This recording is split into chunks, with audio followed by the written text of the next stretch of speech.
Welcome to the Red Light Exposé podcast. We are an international grassroots survivor-led circle.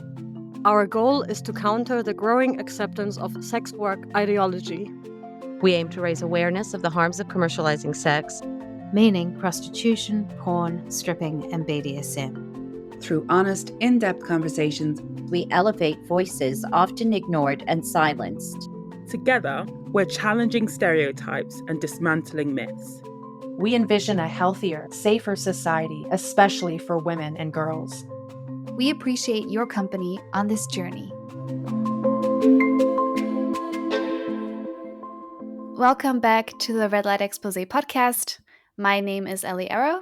I am an activist against sexual exploitation in Germany. And today I have a guest with me, Clementine Lips, who will introduce herself in a minute. Together today, we'll get the conversation started on this show on media criticism, the portrayal of women, women's bodies, women's sexuality, but also how to twist that and exploit that in TV, in movies, in books. Talk about why that's important, how to go about it without, losing the joy of consuming media, but with keeping in mind that it does shape our ideas about these important things. And it has unfortunately helped prop up the sex industry. It can be the propaganda arm of all kinds of powerful systems. And so it's important to look at. But also we will touch on how things might be different. How can we slowly move towards healthier stories about women, sexuality, men's and women's relations?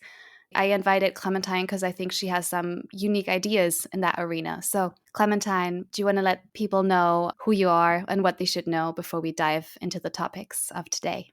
Sure. So I'm Clementine. I'm a Spanish author of several books. Some of them are directly like erotica.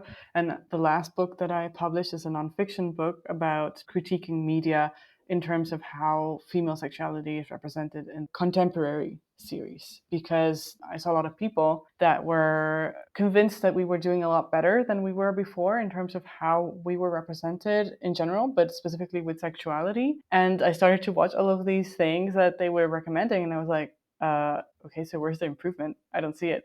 I did say I write erotica.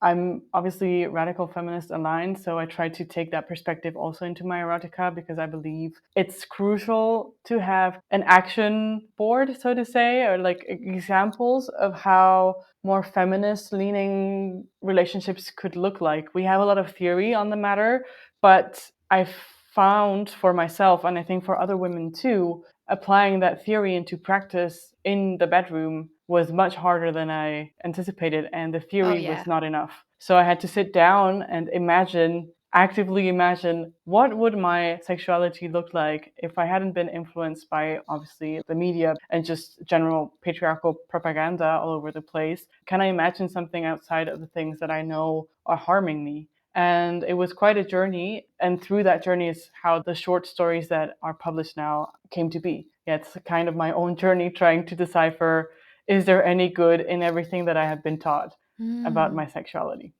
The situation is pretty dire when it comes to the Americanized pop culture. I think a lot of what we'll be discussing is American, but that's because that's what most of the world consumes, right? I know this is a very, very basic point, but I'd like to hear in your words, why does feminist media criticism matter to you and in general?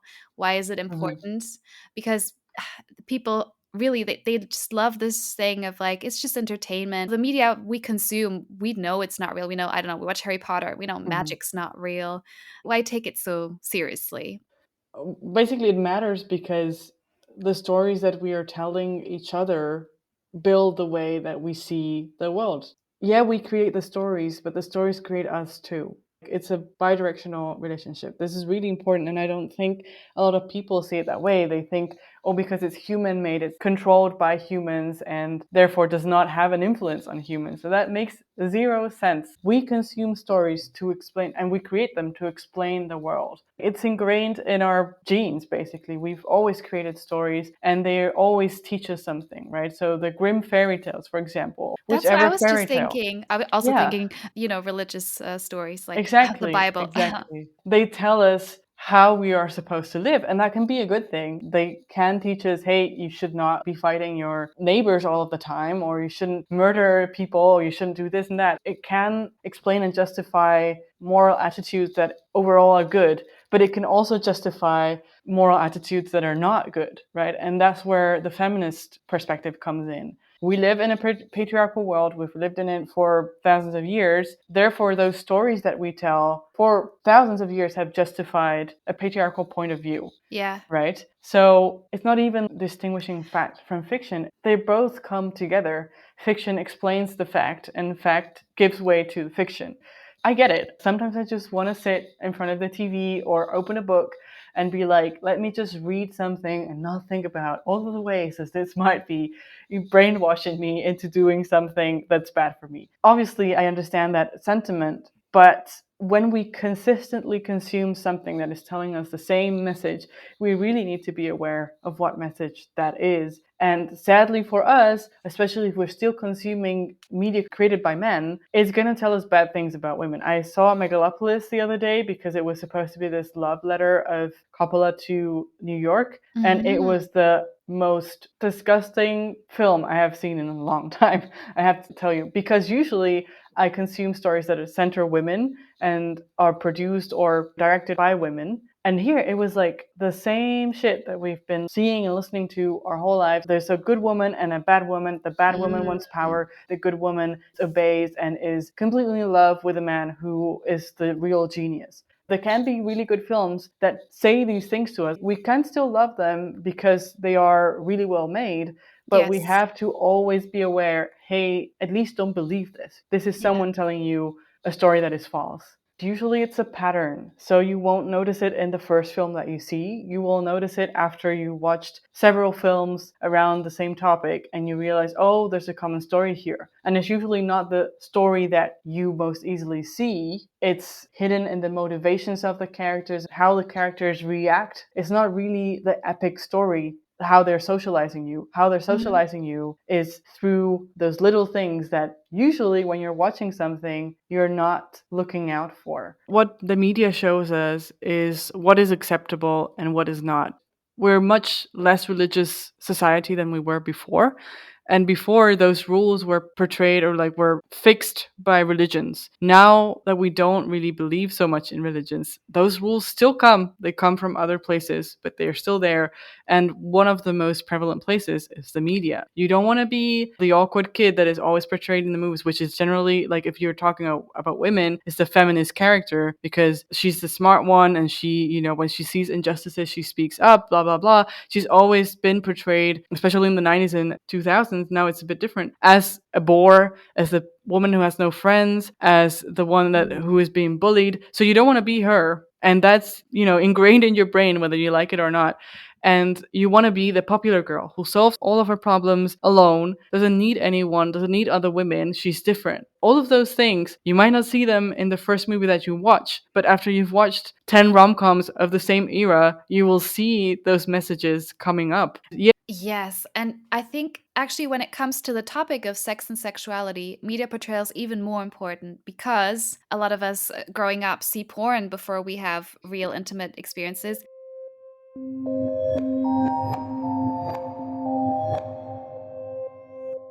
Let's for a minute not even talk about porn. Let's talk about TV and shows. I had parents that were, quite careful in what they let me watch for the first, I would say, 10 years of my life. And so I didn't see a lot of explicit stuff on TV. And so, for example, my idea of what sex was like, I think maybe around like 11 or so, when I hadn't yet been exposed to porn, was the romance scene or the sex scene in Shakespeare in Love. I don't know if you know that scene. I don't remember the scene. I mean, I've watched the movie, but I don't have the scene right in my head. It's quite wholesome. Like, I think you do see the female lead topless, but she's not objectified. It's quite sweet. It's playful. They laugh. They undress each other. I don't think it's classic Fade to Black. You do see a bit of foreplay, but it's very loving, and she's clearly enjoying herself. It looks nothing like the porn I saw later. When that was my image as a young person, I was like, maybe someday, when I'm ready. And then I saw porn and I was like, oh my God, what the fuck? I'm sure many, many people have stories about movies as well, shaping their idea of sex. So when you're still forming your sexual template, what goes into that matters. Exactly. And I think especially because we do not have proper sexual education, right? You might know that other things are not correct when they are portrayed in movies because you know the theory, like you've studied it at school or whatever. But when it comes to sex and relationships, no one really teaches you how to do that unless you have like really Mm-hmm. cool parents that talk to you about it openly and You properly. have But to be open. You have to be willing to say, "Mom, I got this embarrassing question." yeah, Many kids exactly. aren't. Like And no one really wants to talk to the parents about sex when they're teenagers, but it is Mhm. like the parents' responsibility in a way to overcome that awkwardness. But usually it doesn't happen. So really what we see in the media is what we learn. Yeah. And this matters even more when it comes to sexual exploitation and prostitution because most young people are hopefully sheltered enough that they haven't had to think deeply about prostitution because it's not happening to their mom, their older sister, their cousin. Hmm. And they truly have no idea what it is. It's very abstract. And so what you see in film will really matter. And for many, it is films like Pretty Woman who shape their idea. And Pretty Woman is actually not as glamorizing of the industry if you look really close. But if you only look cursory and you don't think about it too much, it looks like a get rich quick scheme and find true love scheme, which is Hmm. the worst possible two messages that you can send to girls and women. Yeah. I spent a lot of time, rightfully, I think, critiquing the 80s, 90s OOs. You write on your blog, which I recommend people go to and check out in Thank Spanish, but you. your browser can translate to English, about various shows that are, more recent or are classics, but a lot of it is more recent. And you've written how we can see improvements in how sex relationships, women and girls are presented. We have more gay, bi, and lesbian representation. We're slowly inching our way towards looking at female masturbation or cunnilingus, etc., busting some myths, but progress is slow. It's not quite where it should be. A lot of this is quite superficial. Can you give us your assessment of kind of the cultural moment with shows that are like, we get real about sex? What is some things that they're getting right and where is it starting to go a bit wrong? Yeah. These shows like Sex Education and other shows that, as you say, hey, we get real about sex, watch us because we will give you, the sex education that you never got. The thing is, we think sex education is basically just teaching kids or people in general to have safe sex, to have pleasurable sex, to talk to them about the different positions or different activities that you can do. And you always have to get consent. You should always make sure that everyone's enjoying themselves. That's very abstract. In a society where we do not know how to communicate emotionally, that is not enough. You can't just say, oh, just pay attention and understand your partner, blah, blah. Like, if kids have been grown up on porn, the circuit that connects like empathy and understanding body language of the other person and understanding when you have to stop or check in or what's happening and they're not having fun, that is completely dewired. That's gone to hell, essentially. So in these series that are not porn, they're like sex education, they kind of have this approach as well of, hey, we're going to talk about sex, so we're going to bust the most basic myths, as you mentioned, of STEs or how it is to come out now or how it is to be asexual or be this, be that, or want to do certain practices or have certain complexes.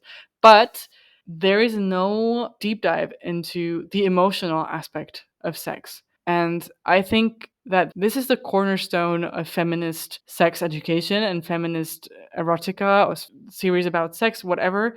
Anything sexual that wants to be feminist necessarily has to understand the emotional aspect of sex, Yeah. meaning teach kids and teach everyone how to humanize the other person. I know it sounds very vague, but that's really what it is. And also to break the patterns that women have.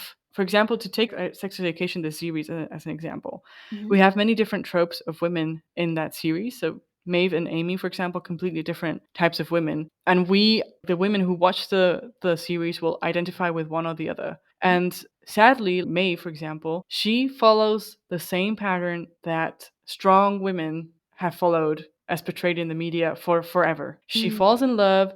She loses complete sight of her goals because she's fallen in love. she lets herself be disrespected because a strong woman cannot be actually strong in every aspect of her life. She has to have a weak point, which currently, because of the zeitgeist, is usually she is in a bad relationship or she's submissive. If we're talking about kink, she puts her head down for a man. And that is what Maeve does. This, I'm sorry to say, does not sound very feminist to me. And it doesn't matter that in sex education, they show all of these other things, cunnilingus, masturbation, talk about all of these myths around the sexuality. If you're still towing women into this line of putting their head down, that is the key to having actual feminist sex, to not commit to a man that is just not up to it, basically. They justify that for us, essentially. They say, hey, this is normal, this is okay. Look at this super strong woman who you identify with. This is what she does. So this is the story that you will follow. Sex Education has so much to say about the show. It is a somewhat fantasy world. It is quite colorful. It's playful. It's a fictional world. In some parts, it looks like an American high school, but it's set in England. So it inhabits this almost surreal space. A lot of the sex scenes are very explicit. Sometimes the students are like having sex in the hallway, which I don't think this is happening at a grand scale in real life. No, it's highly unlikely. It is exaggerated in many parts.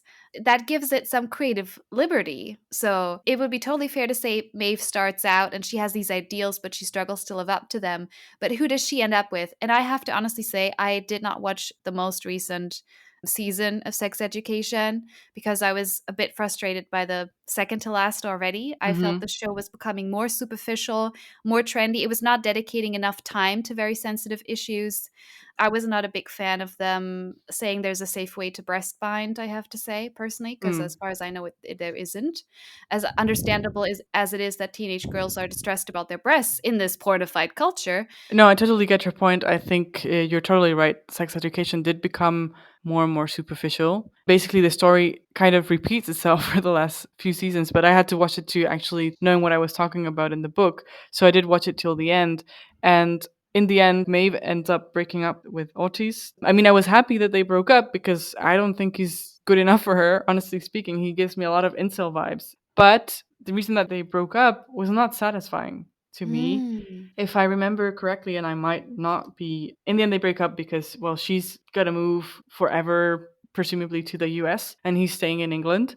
And so the long distance thing was not working for them, and in the end they break up. And I'm like, no, you should be breaking up with him because he is just not good enough for you. And this is something that I have never seen this in any series.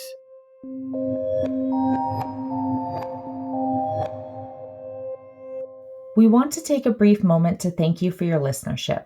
As an independent volunteer collective, our episodes are only made possible because of donations from people like you. Please visit our website, www.redlightexposé.com, and click the donate button.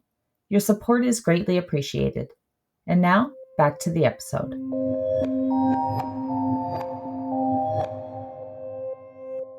I have a movie to recommend you, a movie I love, and I cried and I cried and I cried when I watched it. Have you heard of Yentl? No. It's a movie with Barbara Streisand where she is in an Orthodox Jewish community in an historical setting, and she is a young woman who really wants to learn, but in those communities only the boys and men get to learn. And she disguises herself as a young man, and I mean, to me, it's obviously Barbara Streisand, but in the movie, everyone's like, oh, it's just a young lad. And then she meets this fellow Torah student and she falls in love with him. And eventually he finds out she is a woman. And then he's like, oh, we could get married. But she's like, but if I live as a woman in this community, I won't be able to do what I want, which is learn. And I will have to become your submissive, traditional Orthodox wife.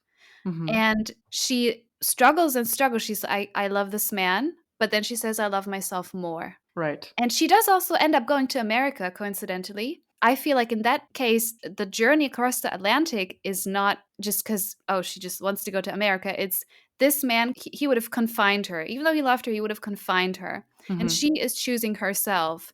And I found that so moving and so inspirational. And there are so few movies that end that way. And Sex Education missed something. They missed their shot. They could have done that. That would have been the perfect ending for Maeve. because I feel like a lot of women who watch that show identify with me, because a lot of women who watch that show are like progressive leaning and feminist, etc. Most of their audience, what they're telling them is, hey, you just need to be okay with the treatment that this woman is receiving, which is subpar to say the least by all of the men. An interesting thing about Maeve, first season and second maybe, she's dating Jackson. Well, first of all, they're fuck friends, and she's okay with that. Fine. Like, if that works for both of them and they're both okay with it, okay. And then Jackson wants to take it further, and they start dating eventually. And the way that he manages to get her to date him is kind of fucked up, but okay. They start dating, and slowly he starts to actually know her as a person and actually show real interest in who she is. He really, really wants to be with her because he admires her as a person. And as soon as that starts to happen, Maeve starts to pull back.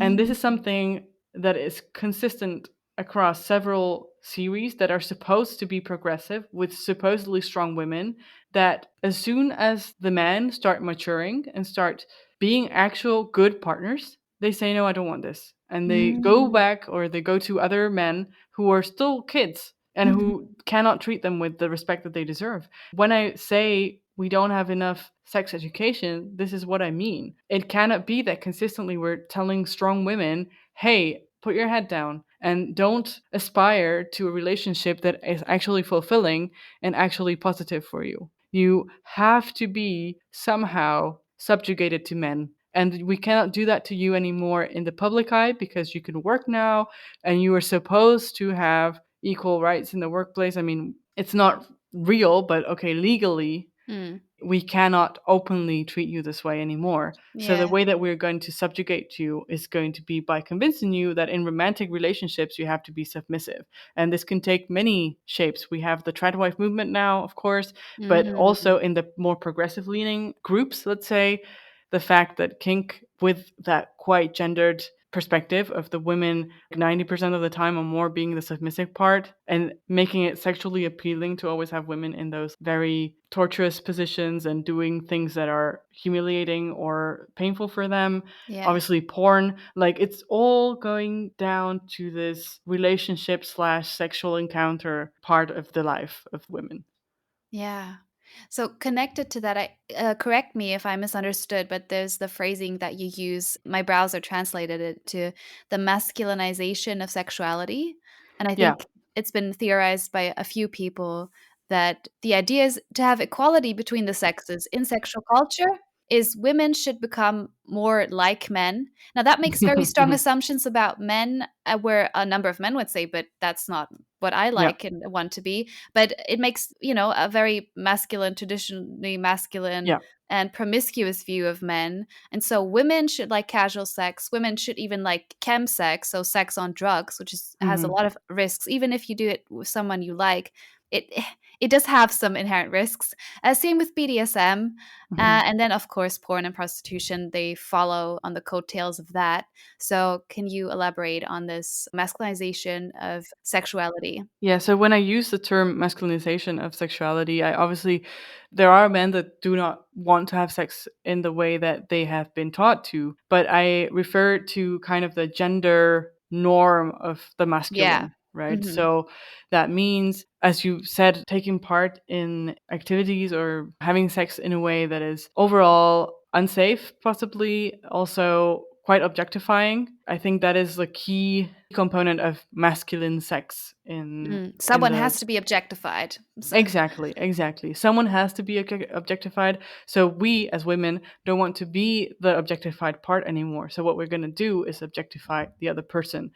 This like pornification of culture has been so strong that it has convinced us that the only way to have sex is like this, like someone has to be objectified. So let me be the objectifier and not the object. Well, first of all, this is obviously false. We have made up this way of having sex. We can make up other ways of having sex that are less distressing for everyone involved. It's just our imagination is so co-opted because everywhere we look, it's the same thing. It's the same messaging.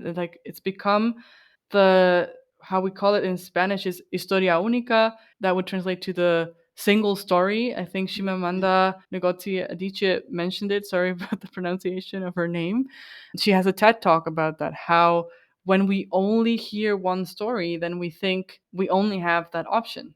And for oppressed groups, this is very common. The oppressor tells your story, and they usually always tell it in the same way. Basically, the oppressor has convinced us that the only way to have sex is this way.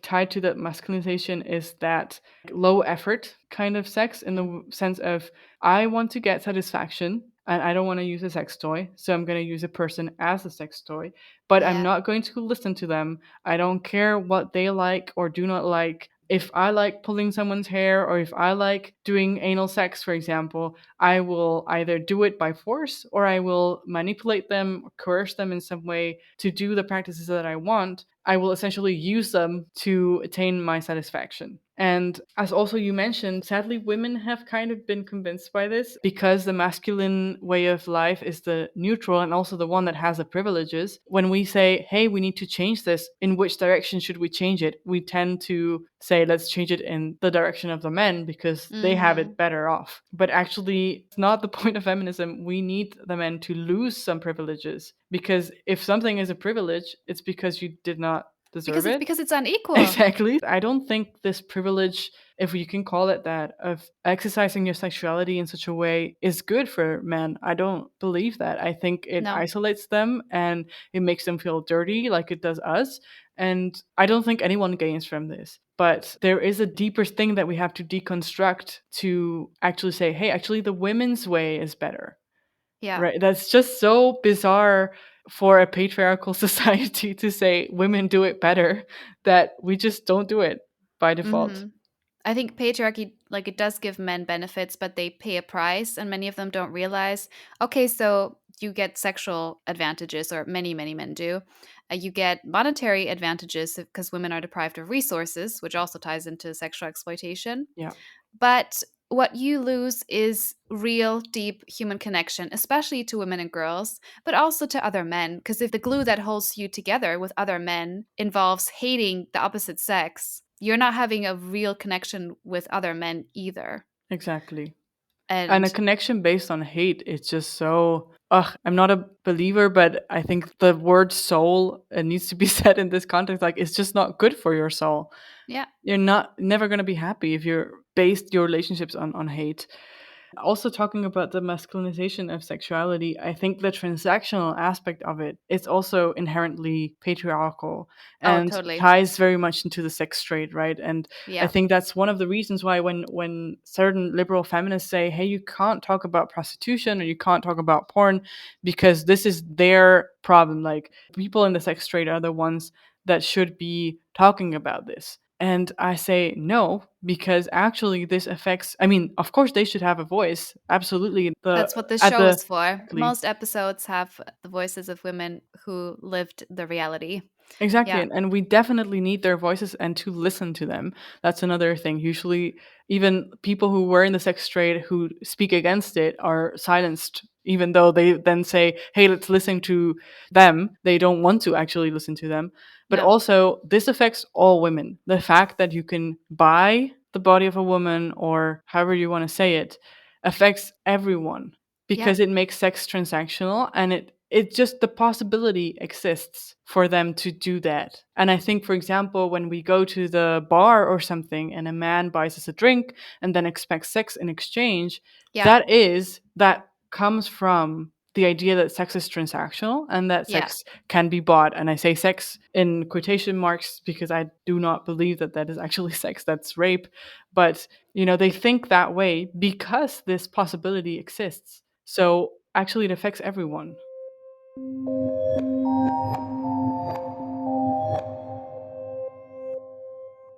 What's really depressing is I have heard a number of women say, well, the sex I've had, both in relationships and casual, has been pretty awful, painful, and not about me. I might as well be paid. Yeah, I hear that a lot too, and I think it's so defeatist, and it breaks my heart, because I'm like, no, what we should be doing is actually telling men, you cannot do this anymore. And for that, we need a very strong feminist movement, and hope, I mean, ideally that all of the women would be convinced of their inherent value enough that they would not abide by that. They would be like, no, I'm not going to have sex with you anymore because you're not a good sex partner, whatever that Interestingly, means. women and men are having less sex, right? Yeah, I'm not surprised. When you actually improve women's material conditions, we get more picky and we ask for more. There's quite a big movement, especially in the wealthier Asian countries, but not just there, of women saying, actually, it's such slim pickings. I will focus on my hobbies. I will focus on my friends. I'll focus on my work. And I think that's great for the individual woman. That's probably a good choice often. However, is that my utopian society where we just segregate ourselves? No, Hmm. it's not. Yeah, I agree. But I think it might be, in certain situations, a necessary step in a way. I mean, this was also already told, in the Greek myths when Lysistrata said, Yes. we're not having sex with you, and all of the women denied the men sex until they resolved their conflicts. Obviously, this is a story, but it could translate into reality. And I definitely support it for the individual women. Totally. If they need to take a break from men sexual relationships, or they need to reconfigure their mindset about what sex is and what they want, I think it's actually quite healthy to separate yourselves from men for a little bit. Yeah, there's so much to talk about here. I was just gonna briefly bring the example from Sex and the City of the character Samantha Jones. That's pretty universally known. Are you familiar with Sex and the City? I hadn't watched it at all. And then for the nonfiction book, I said, okay, I need to watch it. So let me start with the film to see what this is about. And I watched one of the films and I was like, oh my God. But the films are a Okay. mess. I mean, the Okay. show, it's like we talked about before. Actually, for its time, it was progressive in some ways. It talked about female desire quite openly. And sort of Mhm. the idea is the character Samantha Jones is almost like personified female desire, except what she wants is kind of what all the men really love and want, Yeah. which is no Yeah. strings, quick sex. Like, she's portrayed as very confident because she openly approaches men for one night stands.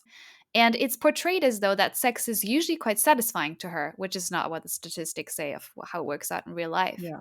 I mean, there's things I like about her. I do like that she usually refuses to be shamed. However, there are scenes in the later seasons where her character kind of cracks and we can see she's actually quite insecure and vulnerable. And she's having sex a lot of the time for approval, to Mhm. feel like she's complete, like she's enough, she's sexy enough, she's good enough. And she even has sex with some men she doesn't like and isn't attracted to, just to get one over on her ex who cheated on her, which is not empowering at all. She's so tough sexually, she can just take sex she doesn't really want because in the moment that feels like it's going to benefit her. It was sad. It was really, really sad to watch. There's a lot to unpack with Sex and the City. I mean, it is a classic for a reason. And as you say, I think it did bring good things. We always have to analyze media in the context that it was produced, right? And Sex and the City was one of the first, if not the first, series for the feminine public that showed women who openly talked about sex, a strong group of friends, etc. So there are good things to Sex and the City. It's just, I think we're so far from understanding what an actual feminist sexuality looks like. There's a lot of media produced, well, not a lot, but more than before, media produced by women. And we are starting to unpick and unpack what we have been told historically was our sexuality. And so we're bound to make things that don't age properly or good. Yeah. We're bound to make things that they're not good even now. Let's put it that way. We're bound to make mistakes because we don't even know. Like, this is completely new territory for us. What you mentioned about Samantha and what type of character she is, she also is a trope, right? And many times, yeah, historically in the series, and I think still in the current ones, what we are sold as liberation is male sex. Like, again, what I mentioned before, the masculinization of sexuality is what is seen as liberated sexuality. And so to be a liberated woman, to be free of the rules society imposed on you, you have to follow these other rules, which mean always say yes, always be sexually available to men, always try out new things, even if you don't really feel like it, etc. Just to try, because if you're not, you're just, You're I uptight. think exactly. And I think Samantha, or like the person who wrote Samantha, was maybe channeling at the end the idea that actually, if you always say yes, you're not going to be happy either because you are actually not liberated. You're exploited in a different way, right? Yeah. So you're not the virginal woman, you are the opposite of it, but you're still not you because you cannot set limits.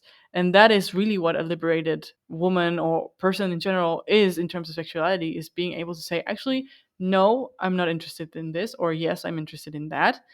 But always, listening to yourself and not to what others expect of you and how others perceive you. Yeah. And Samantha, the sex that she has is just to be perceived in a certain way. Yeah. So we've just started peeling the layer of the subject of film and TV shows, but there's also right now quite a big hoo-ha happening all around books, especially the romance genre, historic romance, and so-called young adult or YA books that have a largely female audience and largely female authorship. Rightfully, we say, Hollywood, Netflix, there's not enough control in female hands. And then the anti-feminists go, oh, but look at all the crap women and girls are reading about these toxic romances. Women and girls, they love Stephanie Meyers, they love Colleen Hoover, they love E.L. James. See, women, they kind of want to be owned and abused because even book girls are so hungry for it. What are your thoughts on that when they say, oh, aren't the women voting with their purses here, buying all this stuff and sending these problematic female authors to the top of the charts? Yeah.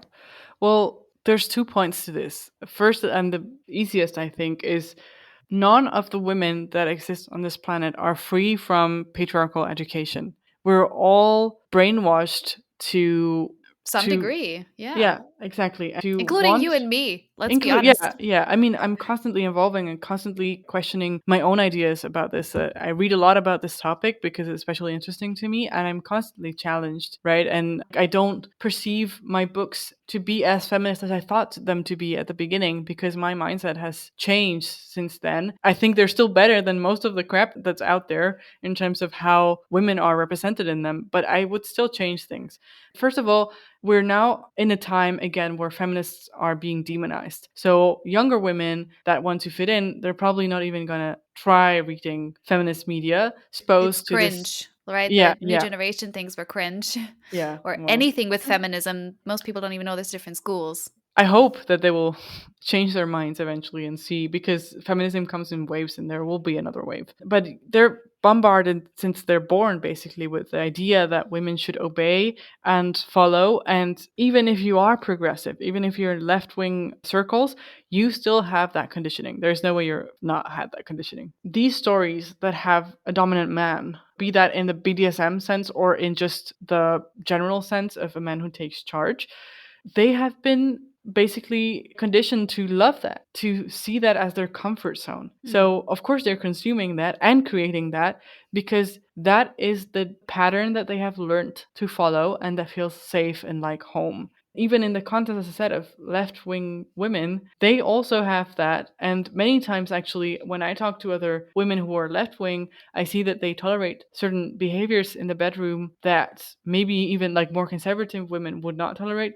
because they have such guilt about being like powerful outside of the relationship, being economically independent, being, a boss, or not taking any shit outside of the relationship or in the relationship outside of the bed, let's say, that then when it comes to the bed, they're like, oh my God, like I'm in constant battle with this idea that society tries to impose on me of being submissive. Now I can finally let the mask slip and just be submissive in this, in theory, safe area that is the bedroom with my safe words or whatever, so that I feel at least here relaxed and like everything's in the order that it should be.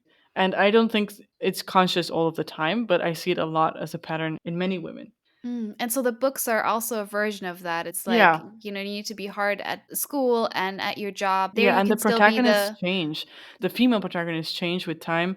When we were younger, it was maybe like a more naive, virginal woman. And now in certain stories that are out there, that still exists. But there's also the other side of this woman who knows it all and, she knows what she wants to do with her life. She's super powerful, but then she meets the man who is also very powerful, etc.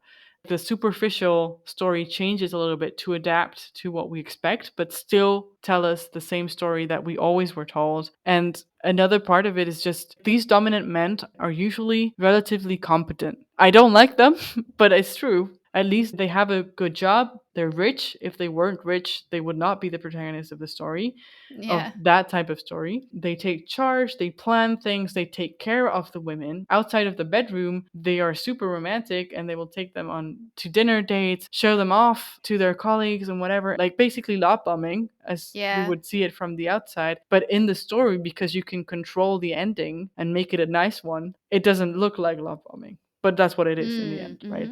So that's what women want. They want a man who will take charge, who will treat them well, and then they may be willing to tolerate certain behaviors in the bedroom, which they should not maybe tolerate. But it is a, in quotation marks, small price to pay to actually be with a man that is financially stable, is caring outside of the bedroom, and is proud of them as well. Because sadly, I see so many couples where the man just does not give a shit about the woman. And it's really sad to see.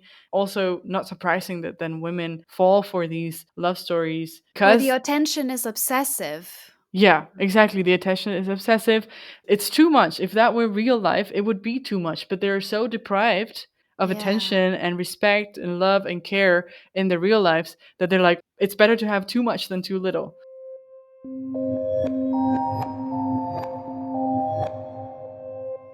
Also in the bedroom, like there's just a lot of confusion of actually boundary violating behavior with passion and intense attraction. It's like, I 100%. cannot keep my hands off of you because you're the hottest thing ever. That sounds good in theory. If that's how someone actually behaves, it would be very scary and abusive. It's just rape culture. It is what it is.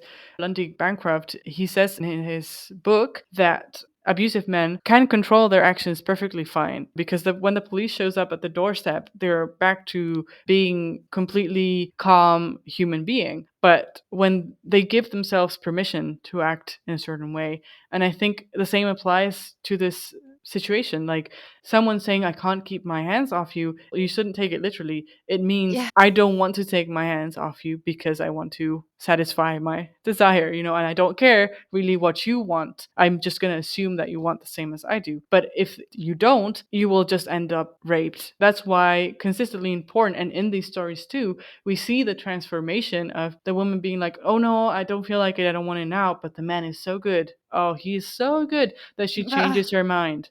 Yeah. Oh my God. It's just romanticizing rape so that we don't recognize it. It's part of the steps of rape culture, essentially, to normalize it. What really was a pivotal moment for me was that I actually had a woman confide in me once that she was struggling with porn addiction and she was working on quitting. She said when she quit porn consumption, as a form of emotional regulation, like going to it in times of stress and trying to find release and not having healthier ways to do it in the moment to release pressure. She didn't just have to quit pornography visually, but she said she also had to stop reading stuff. It was mostly fan fiction. We know, for instance, that 50 Shades of Grey, didn't it start out as a Twilight fan fiction? Yeah, exactly. Yeah. So we know that those worlds bleed together. And on the one hand, it's wonderful seeing female fan fiction authors become authors. But the point I'm trying to make with this story about porn addiction, even just the written word, the images it elicits and the feelings it elicits, when it is the same thing that you would see on screen in words. Okay, there's not a porn performer being exploited, but that's really the only advantage. And even that can be addictive to the point that people need to put down the whole genre, at least for a while. Yeah, I totally understand that, because the reason I started writing my own stories was that I was looking for inspiration in the media that already existed, and I constantly got the same icky feeling that I assume I haven't really watched porn, but I assume people get with porn, which I think in part at least is derived from the way that things are shown and the patterns of abuse that are being represented. And those patterns of abuse are not exclusive to porn. I mean, porn kind of just takes that to the nth degree. But the problem, it can be the medium. Okay, I'm not saying that porn would be okay if it weren't for what it was representing, but it transcends the medium is what I'm trying to say. It bleeds into everything. Yeah. it's abuse is abuse. And if you're constantly reading a bit about abuse, somehow, and I don't know why, we would have to ask an expert in this, it becomes addictive to watch abuse or like to read about it. As I said, like it's a comfort place. It's a safe space because that is where what we have been conditioned to accept as normal or desirable even. And so it's like, oh, we got to that known place again, right? So it can still be addictive and it can definitely still be toxic because you're learning the same thing.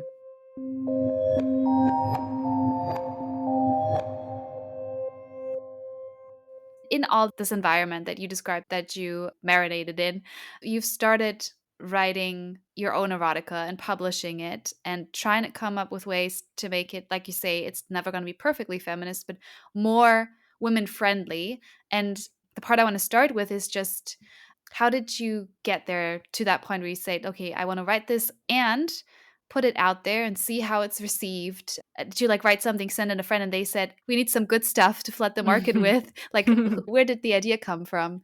Who did you run it by Yeah. possibly before going with it? Yeah, it's a long and winding story. Please tell it. I'm really, really curious because it's Okay. unusual. Because I should mention this, a lot of radical feminists, because all this media is so awful and we're so burned, there's many of us who cannot see an ethical version. For me, when it comes to porn, I can see like ethical nude art, but not really an industrial industry around explicit recordings of sex. But when it comes to writing, I'm more open to the idea that it's possible, even though culturally we don't seem to be at the right point for it. So to the skeptics out there, it's okay to be skeptical, but here's some reasons and ideas. I mean, I think we have to be skeptical of what is produced, but I think you cannot just fight a war with rage at what is happening now. I think you have to fight it with hope of what the future may hold. And I do hope that we can get to a point where women can enjoy their sexuality freely. I don't think we will see it, but hopefully sometime in the future it will happen. And I think an essential part of that, at least in the process of it, will be to guide women or to give women and men, honestly, a practical version of the theory that they're learning. I started this road because I started to read a lot more about sexuality from a feminist perspective. And I started to realize, oh my God, the things that I have been doing have been damaging me. Really, my self-esteem was in the gutter, in part due to how I lived my sexuality in my teenage years and then my young adulthood and so on. I said, okay, let me learn more about this. And I learned and I learned, and I was like, yeah, but I still feel like I don't have the tools to translate this into my practice, into when I actually have relations with someone. I don't see how I'm going to do that. I started to look to the media and I started to consume more movies and more books and stuff. And that's when I heard that message of, hey, but we're much better now than we were before. And I thought, but what I'm seeing is eliciting the same feelings in me than when I have sex or when I think about how I've had sex in the past. There's no difference in how I feel. This is still not good for me. The practices and the center of attention is still put on the man.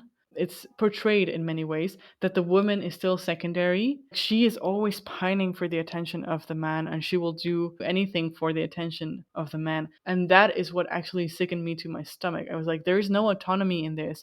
There's no respect for actual female pressure. There's no interest in her actually receiving pleasure. It's just the psychological pleasure of being accepted. Just to clarify, were you looking at romance books or erotica? For erotica, yeah. But it goes for both of them, right? Yes, Especially, yes. yeah. I mean, I was never a romance girly. That's why I didn't really look into romance, but they overlap significantly and they've been overlapping more and more with the years. I mean, I did this when the erotica boom was not here yet. It was before we'd normalized representing sex so much that it basically in any romance book you have sex now, like explicit scenes and stuff. And there's like a key point of the book. Yeah, so I was looking for erotica specifically, and actually in Spain we had a book prize for erotica, and I thought, oh well, this has to be the key. I will find something here that will, open the doors for me. Oh, so you looked at the winners and you were disappointed. Yeah. Oh wow, you cannot imagine. I have read the most violent things which were prized as the best example of erotica of that year, and I was like, this is not erotica. This is violence, and this is disgusting. These were books from even before the 90s. I've read books from the 80s and stuff, and man, it was bad. I mean, I even read Anais Nin, which is a very famous woman who wrote erotica back in the day, and people love her.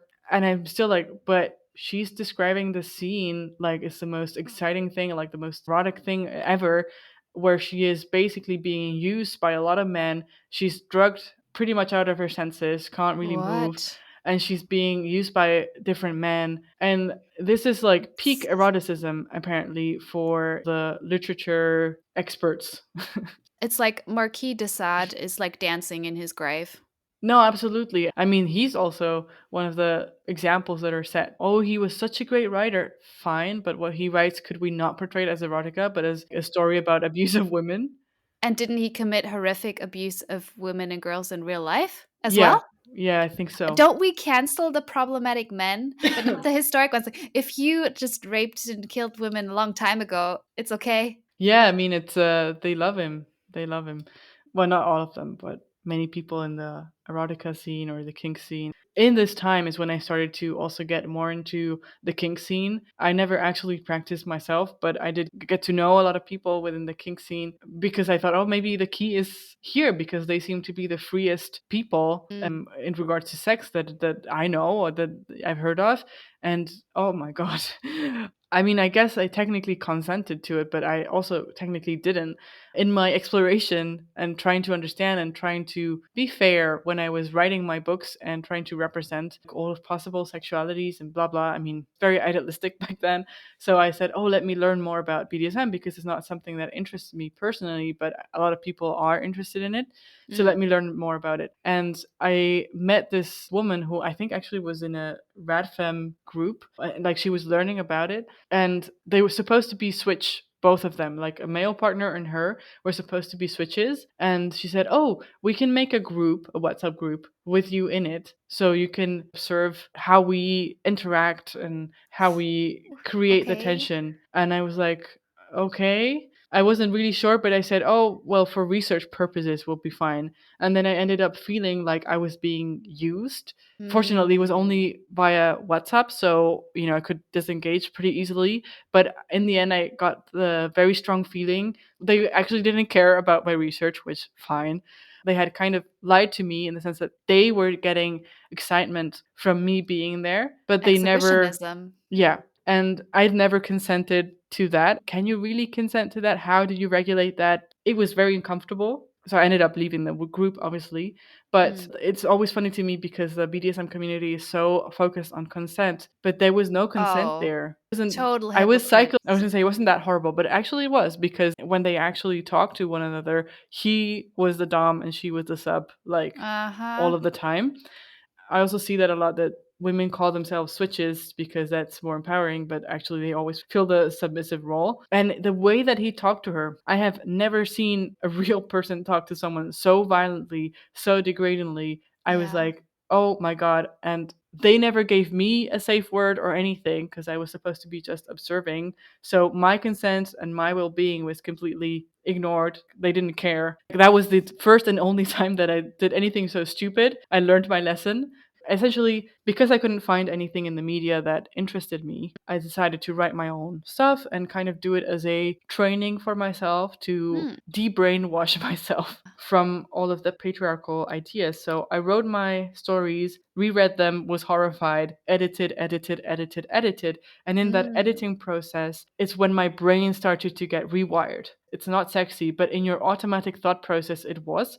But now that you're reading it over again and making the changes, you're starting to feel way safer in the fantasies that you're building for yourself. And that helped a lot. I always encourage women to write their own stories. You don't have to really want to be a writer. You just have to want to have healthier sex, essentially, and to do it. And I really encourage women to do that, even if no one else reads it ever. That's not even the point. Yeah, so I wrote these stories and started to rewire my brain, as I said. Thought, oh, this is actually quite good. And I think I'm not the only one with this problem. I'm sure other women have this problem too. Let me ask around, essentially. And I showed it to a couple of friends. I showed it to my partner, and they were like, whoa, this is good. You should publish it. So I started my process of looking for a publishing company that I could trust. And I found this publishing company in Germany. They were specializing in short stories, novelettes that were erotica genre, basically. They were supposedly open-minded and left-wing and blah blah, and they were very involved in the kink scene. And that is when I was still like trying to force myself to be okay with all of this hierarchies and dominance and all of this. So yeah, I said, oh, great, because they seem to be very respectful, and they talked a lot about how they focus on the authors and what they wanted to transmit, and were very respectful. So I opted for them. And actually, the lady who edited my first text, she said, I have never read anything like this. Now I understand what she meant. Of course, she'd never read anything like that, because there is nothing like that. There is no media that, regardless of the practices that are being portrayed, actually centers women when it comes to their pleasure and sex. That I took like, oh, I must write Take that great as a stuff. compliment. But I would. No, I mean, she I think she also meant it as a compliment. Like, wow, this is really original. So we decided we go ahead, we publish this. Back then, I wrote in an ethnic neutral, if that even exists, but that was my ideal. That's what I wanted to do. I just didn't describe the bodies of the other person apart from mentioning body parts, but I didn't say the tone of the skin. People can use their own imagination and just put in whatever they find appealing. Exactly. Because I also didn't want to fetishize certain women and men who have traditionally been really fetishized, or say the wrong thing that would put me out of the story, like I had experienced so many times before. I didn't want to do the basic of describing everyone as thin and wonderful. And you could put in your partner in there, you could put in whoever you find attractive. And it was always clear if it was a man and a woman, or two women, or whatever, but never apart from that who they were. And so I asked them specifically, please don't put a body, don't have a person on the cover of the book. And they had already covers with, sex toys and different things. So I thought, this won't be a problem. Well, what they did is they put a really, really, really white person. I think a woman. It wasn't really clear. I mean, it makes sense to try to be neutral, but I don't know if it's achieving what I want to achieve. In terms of representation, maybe it's better to actually explicitly say this person is black or plus size or whatever. But I don't know, it's still a debate that I have going on in my head. But, they did exactly what I asked them not to do. That was a red flag for me. And I insisted on them, please, could you have another cover? I'm sure you have photos, because they do photo shoots. I'm sure you have other photos that you could use. And they eventually said, sorry, but sometimes it's just not meant to be. So we will cancel your contract. You will regain the rights to your story, and we won't publish it. This would have been actually a pretty good gig as a writer, because they have writers who have contributed a lot of stories. You have like a sure way to get your stories out. But then it turned out they also like pressured the writers to write faster. They framed it a very nice way, but it was like pure capitalism. What can we do to incentivize you to write faster? And the thing that I thought immediately was, give me more money, make this my full-time job, and then I will write you stories faster. But of course, anything but money, So, I mean, I was very young and naive back then. I'd never actually had a corporate job before. Now I've had a few, and my cynicism has just grown from that point. But it was the first time that I was profoundly disappointed, because they sell this idea, and then you go to the actual day-to-day, and it's basically like any old company that you would encounter. Yeah, so that was really disappointed. And because I was so disappointed, but in the end I said, you know what, if I want to have full control of my stories, I have to publish them myself. So I self-published those books, which I think was a good idea, because first of all, short stories are really difficult to land anywhere. No one wants to publish anthologies because they sell badly. And it's really sad to say this, but I truly believe it. I don't think any publishing company would have taken my books back then, because they would not have seen the target group, because what they know that sells is 50 Shades of Grey and what we discussed before. They don't know where to place this. The thing that this lady said, I've never seen anything like this, that is not a good thing where you're trying to publish a book, because they want formulas that they know will work. And they don't know if this will work or not. And I also know that a lot of radical women, radical feminists, sadly and also understandably, to be honest, very skeptical of erotica. because of what is usually published. Yeah. So would they even buy it? I mean, that's my target group. That's my target audience. Radical feminist women, or women who have an inkling that something's wrong and, they want to write it. I'm discovering gradually my target group. They're coming to me, but it's taking a very long time because you have to gain their trust, and it's not easy. And I totally understand why, to be honest. So this one Yeah. group that says you're not kinky enough, and the other one's like, but you hung out with the kinky kids a couple of minutes ago, so we don't trust you. You're kind of caught a little bit in the middle. Yeah, I think that's also part of the expectations that we place on women, that they have to have the perfect trajectory or else. Well, I made a mistake, but I think it's only natural. And I think it was actually now sort of healthy that I did that. And I tried to understand it. And I said, actually, based on what I've seen, this is horrible. I don't want to take part in this anymore. Gradually, women are willing to give it a chance, and then they usually recommend it to their friends. That's what's got me, I think, the most sales, word of mouth. There's been a few sexologists that are feminist. In Spain, the feminist movement is way more radical, I think. And I'm so envious. Some of them, of course, are sexologists, and they read the book and they were like, oh, okay, this actually is different. I can recommend it to some of my patients. That's very and also cool. just I'm glad. people in the movement, people, activists and such, or bookstagrammers that are known radical feminists, they take the chance, they filter it, and then they say, yeah, this is okay, you can read it, you won't be traumatized by this. Yeah. It's been hard, but it's been also very nice. Some people just come to me and like, I've never read anything like this.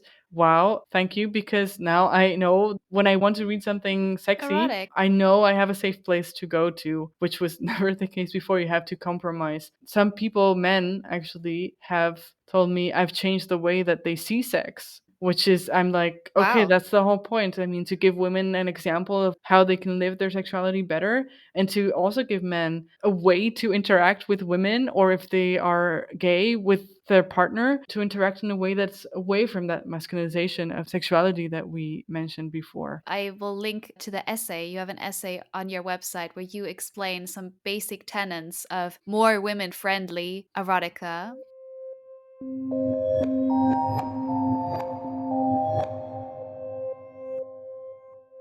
The most important thing is building a character, a female character, that is not dependent on the male validation, that she knows her body. Because the typical thing with 50 Shades of Grey and all of these is the woman doesn't even know what she likes. She's never touched herself.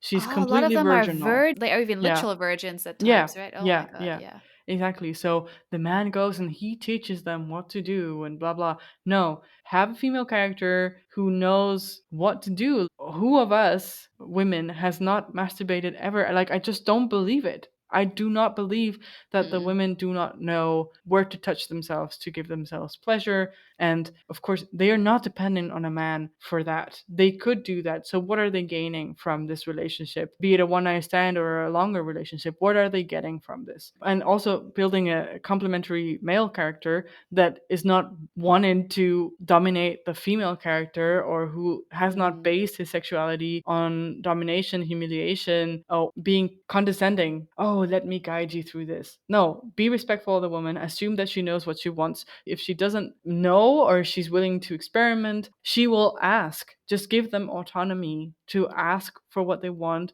to ask questions if they've never tried something before, to research. They don't need a man for that. Yeah. And also build attention from a different point that's not a power dynamic. Every single erotic book that I've ever read, that was the point of tension. There is a difference in power and they have to resolve it somehow. How about they want to be together, but there's an obstacle in the way that is not power imbalance. It might be they have to live in different places because of their jobs, and they're longing for each other and they really miss each other, or they broke up because of something and they really want to be together again, but the other person started a relationship with another person, and how do they solve that? There are so many real life actual problems that do not depend on a power dynamic that you can make sexy. Like, we desire our partners, hopefully.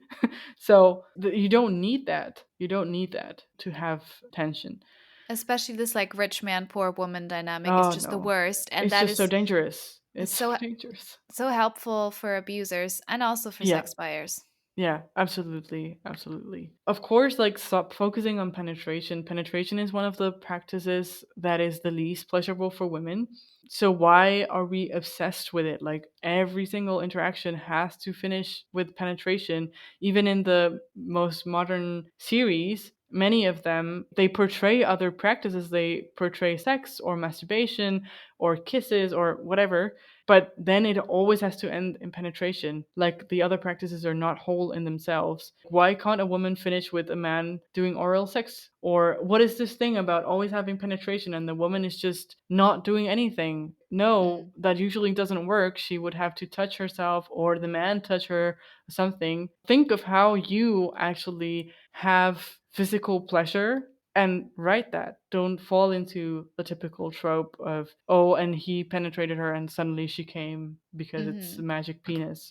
I think it's really important to have good erotica, but also feminist erotica, to have a build up. It's not like porn. The plumber comes in and suddenly they're having sex like 5 seconds later. No, that's obviously not how it works. And also, female bodies usually don't work that way. They need more time. So build it. Actually, what is exciting, like an excitement that I think is healthy, long lasting, that will make you feel good after, if you masturbate when reading or when writing, whatever, like, you do you, you know. But what will make you feel good after is that slow buildup of, they want to be with each other, they want to have sex with each other, but they're far apart, or whatever the premise of your story is. And slowly they start to come closer to their goal of sleeping together. And oh, when they meet, it's so exciting because finally they're going to be able to be together. And then they enjoy caressing, they enjoy the smell of the other person, they enjoy their body, like how they look, they enjoy their touch. It's not only penetration, it's everything. It's a sensory overload of pleasure. Full body experience. Exactly. And in the end, it was a respectful experience. It was a pleasurable experience for everyone. No one abused anyone. No one used anyone. They had a connection through that experience. And it might be a one night stand, but there is a connection. There is a respect there. There is an appreciation of the other person's body and their time and their personality. And then, okay, each person goes away. That's fine. So I think those are the key ingredients to write your story, and just experiment as well. If people want to write, to do the same process that I went through. The first times you'll be horrified. It's fine. Like, it's how it is, sadly, for us women, but we need to go through that and like tread the murky waters of what we were taught to get to the other side. Yeah. Yeah, I think it's also good for anyone interested to start just writing for oneself and just do it, and don't be too self-critical. Don't have the publisher in mind already. But No, write for yourself and for fun. It's fun, so enjoy it. When it comes to writing for others, I mean, you mentioned already you don't want to fetishize someone. You got to keep that in mind. Maybe they have different preferences, both sexually or with the type of person. But I was also just thinking about language. We like to talk about language on this podcast, and how in a patriarchy, we often don't really even have good words for the things we want to say, or have women-friendly words that don't sound clinical. Like, either it's sounding kind of porny. Yeah. I mean, some women are fine with dicks, others find that kind of gross. Some women are fine with like pussy, others really hate it. Some people are fine with fuck, others really hate that. So I was going to ask you, what's been your experience with choosing language for your target audience, and considering that you don't want to be crude and you don't want to be like a medical textbook? Yeah. That was also something that took some exploring. I'm one of those people actually that found most of these words, especially those regarding male genitalia, that I find to be just not very nice sounding. You know, and when you're writing a story, you also have to bear in mind the way that it sounds. If you're trying to write something disgusting, it's fine to use words that sound disgusting.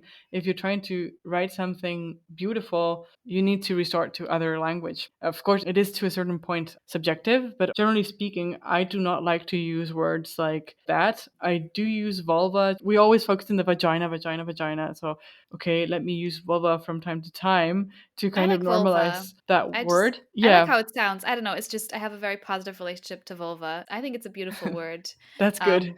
Because I was writing for myself, I tried to just use the words that I would like to be used or to read. But also, I find that describing sex scenes in a very explicit way is very reminiscent of porn, and I didn't like it. That might make it purely physiologically exciting. You might dilate because your body, like, when you watch porn, that also happens, doesn't mean that you're psychologically excited. So what I was aiming for with my books is that psychological excitement, which I think is what is missing a lot in stories, and obviously porn, like, absolutely missing. So I tried to be a bit more metaphorical in the way that I describe the body parts. So it might sound cheesy now, but what comes to mind, right, is instead of saying tits, I would say he caressed or she caressed her mountain or something. Like, it would sound better. And Something just Spanish like sounds that. great and lyrical. How would you say that in Spanish? I'm just curious because everything sounds good in Spanish to my ears. Le acarició sus montañas. Is how I guess would sound. I don't know. It sounds weird to me now. Just saying that in isolation. Oh, I'm sorry I made you say that in isolation. No, it's okay. I mean, not weird in the sense that, oh, I feel uncomfortable, but weird in the sense that I would have to work a lot on that sentence to be happy with it. Yeah, but that's what I tried to do. Also, not going into the typical tropes of the flower, because that sounds so virginal. So trying to use other metaphors, but it just sounded so crude to me to be like, oh, she was wet and this. Try to be a bit more imaginative, and also to have people use their imagination, actually, because I think due to porn, but also due to this I want something, I've got it mentality that we have now, I think we've lost a bit the capacity to imagine and enjoy just a fantasy. We need to, like, exercise our imagination a bit more, I feel. So I try to also use that language to kind of invoke a bit more the imagination of the reader. Yeah, I think that's really what porn culture is taking from us. And then even when we imagine something, it is just our brain recycling what we've seen elsewhere. Yeah, it's very sad because, I mean, we could imagine so many things fantasy-wise. Now, I wasn't working explicitly on a new erotic short story collection, but I think it's somehow coming together. And I can feel myself just getting way more imaginative with every story. And as I get more and more distance from the pornified culture as much as I can, actually writing my nonfiction book, I had to be critical and I had to watch all of these series that have a lot of sex scenes. And it just trumped my imagination completely. I didn't write a single erotic story in the time that I was writing and viewing my nonfiction. That makes sense. That's why I avoid shows like that, because I know that it'll stick in my mind. So I'm quite selective about what I watch. And we do want to review some problematic or sex industry related films on the show. But I think I don't really want to watch a series. I feel like you really took one for the team, watching entire shows, because I'm like, I can do a movie and then I can sit down with the other women and we tear it apart. That's fine. Yeah, if I'm watching, like, I don't know, however many seasons there are of Euphoria, it would not be good for me. I don't want it in my head. And in Spain, well, it's been translated, so I think you could watch it. Also, it is available on Netflix Germany. Elite is called in Spanish. Elite. That was, oh my God, that was a trip. It's 7 seasons of absolutely mechanical sex. You get hooked into the story, but in terms of sexual dynamics, it is pretty bad. Yeah, and I hadn't actually noticed that it had trumped my imagination in that aspect until now, until I published the book. So I've spent, like, now a few months, maybe half a year, without viewing stuff or rereading stuff that I wrote about it. And I think I needed that break. And now it's starting to come back. And I think just the exposure to such explicit scenes, my imagination thought, oh, I'm not needed here anymore. So it went away. Yeah. That makes a lot of sense, unfortunately. Yeah, but that's why also, even if we could at some point think of feminist porn, I'm not sure that porn is a very healthy way to interact with sexuality, because it will trump your imagination. It is inherently voyeuristic. You are teaching yourself voyeurism. Well, I think the fantasy, what you describe, you asking something to come from inside of you and you're actually communicating with yourself. Yeah. I think that does make the written word quite different from the film.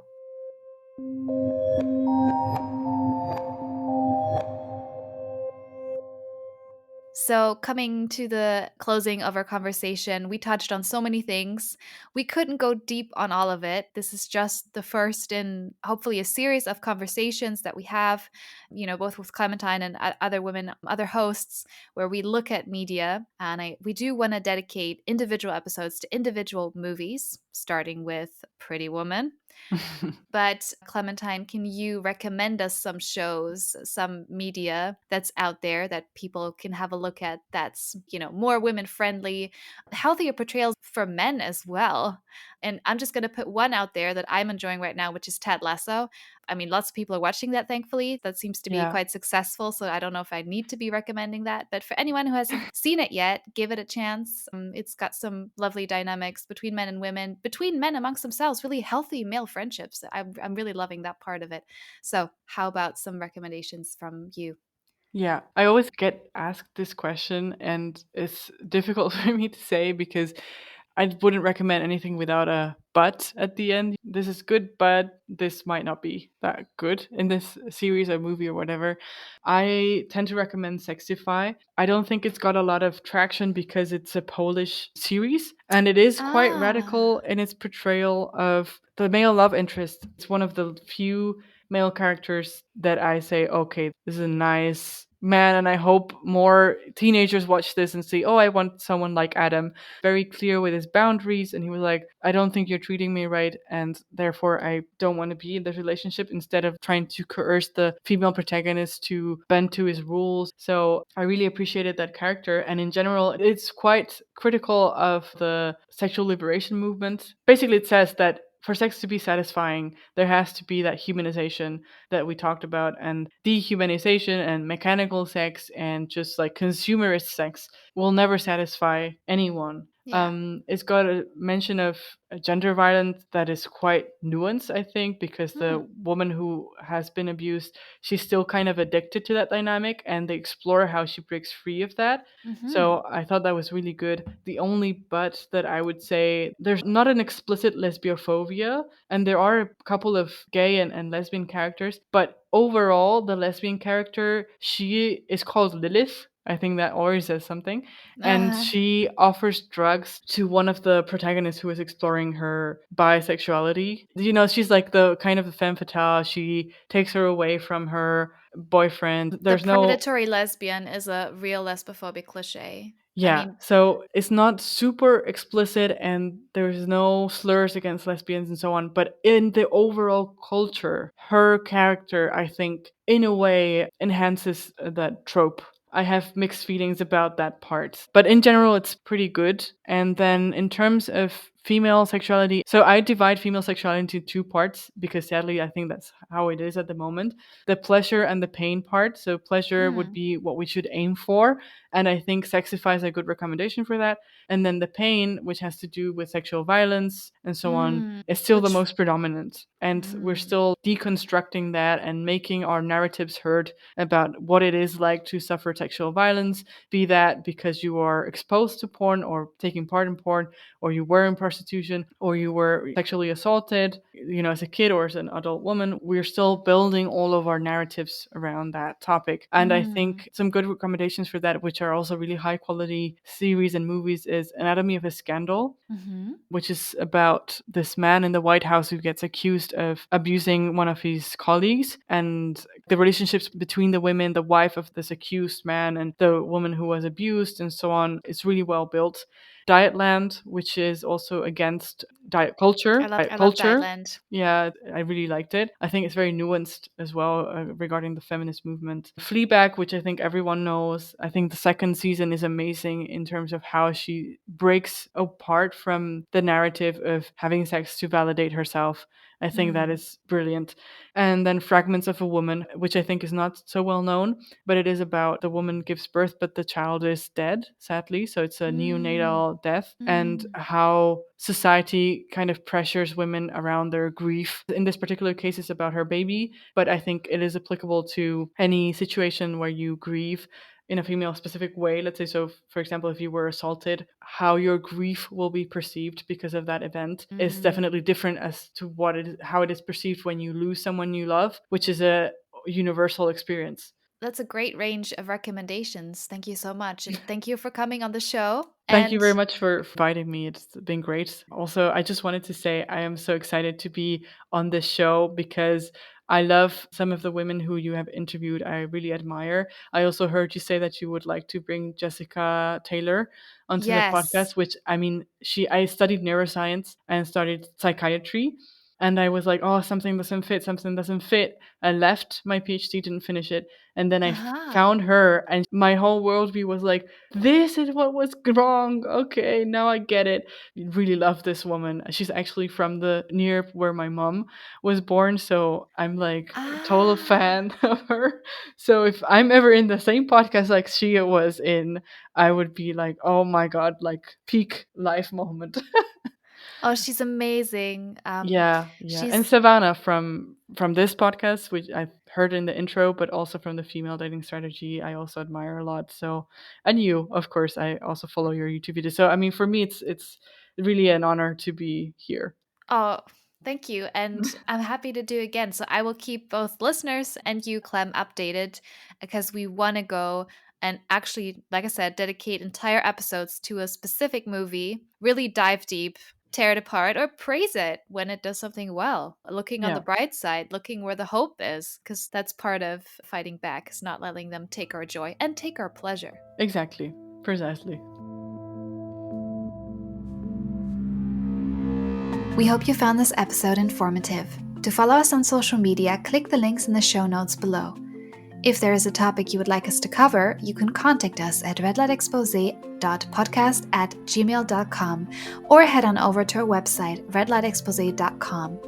There you can also find a donation page if you'd like to support the show. All the hosts at Red Light Exposé are volunteers, so we rely on your donations to continue to compensate our survivor guests and cover operative costs. Thank you for listening. We hope you tune in next time.